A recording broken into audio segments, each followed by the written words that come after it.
عباسی سلطنت کے 5ویں خلیفہ ہارون رشید ہیں۔ خلیفہ ہارون رشید کے زمانے میں ایک لمبے عرصے تک قحط رہا۔ قحط کا عالم یہ تھا کہ سمرقند سے بغداد اور کوفہ سے مراکش تک کا تمام علاقہ اس قحط کی لپیٹ میں آ گیا۔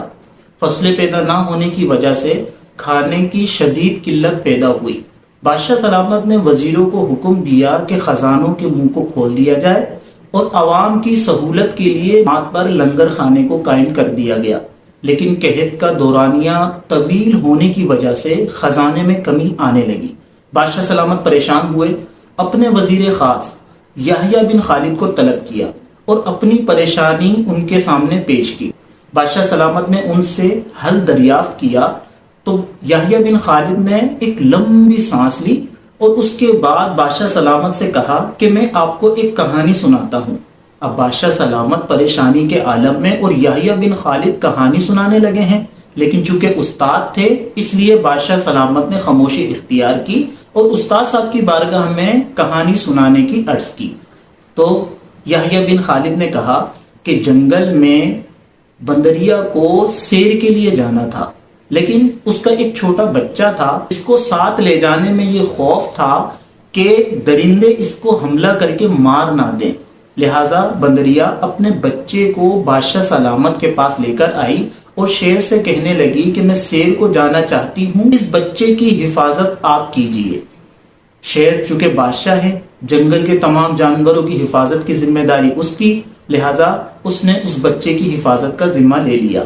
بندریا جنگل کی سیر کو نکلی، بندر کا بچہ اس شیر کی پیٹھ پر سوار رہتا۔ اب بادشاہ سلامت جنگل میں جہاں چاہتے اور یہ بچہ پیٹھ پر اچھلتا کودتا پھرتا۔ مختلف درندے کوشش تو کرتے کہ اس بندر کے بچے پر حملہ کر کے اس کو کھا لیا جائے، لیکن اسے جب بادشاہ سلامت کی پیٹھ پر دیکھتے تو حملہ کرنے سے بچے رہتے۔ بادشاہ سلامت سیر کرتے کرتے جنگل میں ایسے مقام پر آ گئے کہ جو درختوں کی جھنڈ میں نہ تھا، اوپر درخت کا سایہ نہ تھا، پتے نہ تھے۔ تو بادشاہ سلامت جیسے ہی اس مقام پر آئے، اوپر سے ایک چیل نے دیکھ لیا، چیل نے حملہ کیا اور اس بچے کو اٹھا لیا۔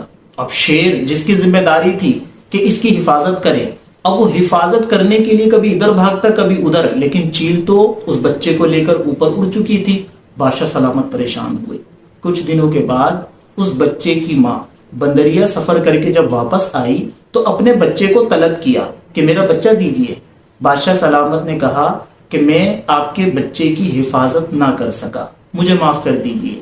لیکن بندریا وہ تو غصے میں آ گئی، طیش میں آ گئی، بادشاہ سلامت کو سنانے لگی کہ آپ کیسے بادشاہ ہیں، میرے بچے کی حفاظت نہ کر سکے، آپ سے دیگر جانوروں کی کیا حفاظت ہوگی، آپ بادشاہ ہیں، آپ کا کام تھا میرے بچے کی حفاظت کی جاتی۔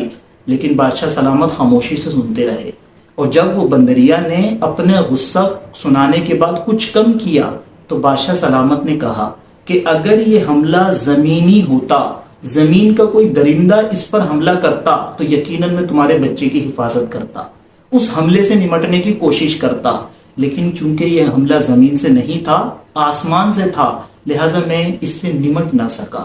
بندریا یہ سن کر خاموشی کے ساتھ واپس چلی گئی۔ اس کے بعد یحییٰ بن خالد نے ایک لمبا سانس لیا اور اس کے بعد بادشاہ سلامت سے کہا کہ آپ کو پریشان ہونے کی ضرورت نہیں ہے، یہ قحط کوئی زمینی حملہ نہیں ہے، ایسا نہیں ہے کہ کسی دوسرے ملک نے، دوسری سلطنت کے بادشاہ نے اس ملک پر حملہ کیا ہو۔ اگر ایسا ہوتا تو یہاں کی سارے انسان، انسانیت، قوم، سب لوگ مل کر اس حملے کا مقابلہ کرتے، اس وقت آپ کا پریشان ہونا بنتا تھا۔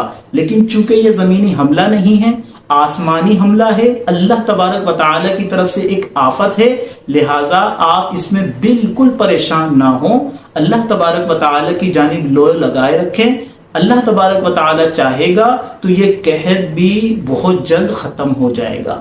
اور ایسا ہی ہوا کہ کچھ ہی وقت کے بعد یہ قحط ختم ہو گیا۔ اس واقعے سے ہمیں یہ سیکھنے کو ملا کہ جب کبھی اللہ تبارک و تعالی کی ناراضگی کے سبب بندے کو آزمایا جائے تو بندے کو پریشان ان چیزوں سے نہیں ہونا چاہیے کہ ہم سے ان نعمتوں کو سلب کر دیا گیا، بلکہ بندے کو چاہیے کہ مسلح بچھا کر رب کی بارگاہ میں سجدہ ریز ہو، اللہ تبارک و تعالی کی بارگاہ میں توبہ و استغفار کرے اور اس نعمتوں کے دوام کی دعائیں کرے۔